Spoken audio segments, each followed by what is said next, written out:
ক্ষমা পেলেন আরব আমিরাতের সেই ৫৭ বাংলাদেশি।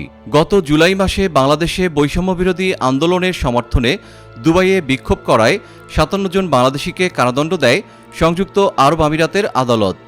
এসব প্রবাসী শ্রমিককে ক্ষমা করে দিয়েছেন সংযুক্ত আরব আমিরাতের রাষ্ট্রপতি মোহাম্মদ বিন জায়েদ আল নাহিয়ান।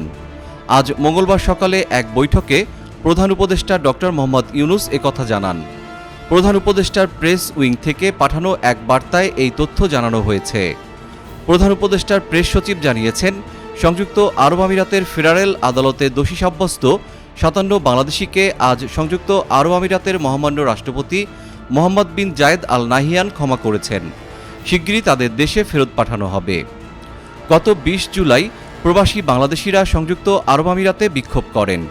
ছাত্র আন্দোলনে দমনপীড়নের প্রতিবাদে শেখ হাসিনা সরকারের বিরুদ্ধে সংযুক্ত আরব আমিরাতের বেশ কয়েকটি রাস্তায় বড় ধরনের বিক্ষোভ মিছিল করেন প্রবাসী এসব বাংলাদেশিরা।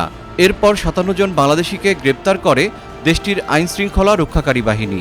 বিচারের পর এই প্রবাসীদের মধ্যে ৫৭ জনের মধ্যে ৩ জনকে যাবজ্জীবন, ৫৩ জনকে ১০ বছর এবং একজনকে ১১ বছরের কারাদণ্ড দেওয়া হয়েছিল। এরপর অনির্দিষ্টকালের জন্য বাংলাদেশিদের ভিসা সুবিধাও বন্ধ করেছে দেশটি, কারণ সংযুক্ত আরব আমিরাতে অননুমোদিত বিক্ষোভ নিষিদ্ধ।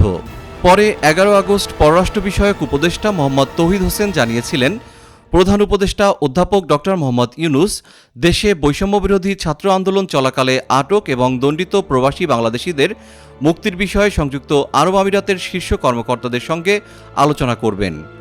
এরপর ১২ আগস্ট সংযুক্ত আরব আমিরাতে বাংলাদেশের মিশন প্রধান মোহাম্মদ মিজানুর রহমান জানান, এই ৫৭ জনকে মুক্ত করতে আইনজীবী নিয়োগ দেওয়ার কথা ভাবছে বাংলাদেশ।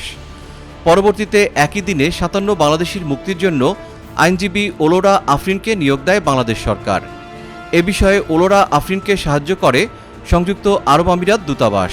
এর আগে ফাউন্ডেশন ফর ল অ্যান্ড ডেভেলপমেন্টের পক্ষ থেকে জানানো হয়, কারাদণ্ডপ্রাপ্ত ৫৭ বাংলাদেশি শ্রমিককে আইনি সহায়তা দিচ্ছে তারা।